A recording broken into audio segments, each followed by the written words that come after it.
Pemirsa, uji coba sistem transaksi tol non-tunai Near Sentuh atau Multi-Lane Free Flow (MLFF) dilakukan secara perdana di tol Bali Mandara pada pekan kedua Desember 2023. Hal ini disampaikan Menteri Pekerjaan Umum dan Perumahan Rakyat PUPR Basuki Hadimulyono di Jakarta, dikutip dari kantor Berita Antara.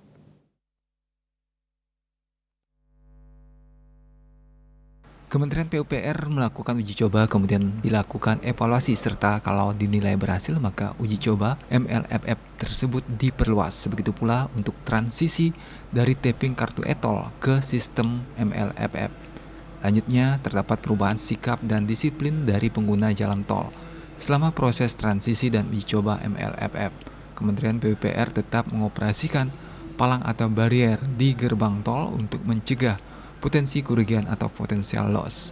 Selama uji coba di tol Bali Mandara tersebut, Kementerian PUPR juga masih tetap memperlakukan sistem pembayaran dengan tapping kartu e-tol di gerbang tol.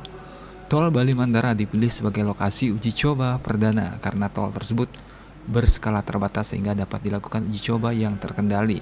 Basuki mengatakan MLFF diuji cobakan di tol-tol lainnya yang berada di Jawa setelah melihat hasil uji coba perdana di jalan tol Bali Mandara.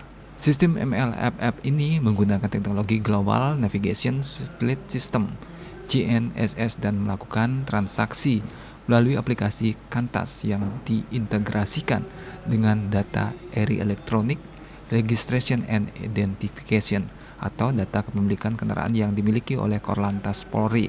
Salah satu manfaat dengan kehadiran sistem transaksi MLFF ini adalah efisiensi biaya operasi dan minimaliskan penggunaan bahan bakar kendaraan. Bali Pos melaporkan.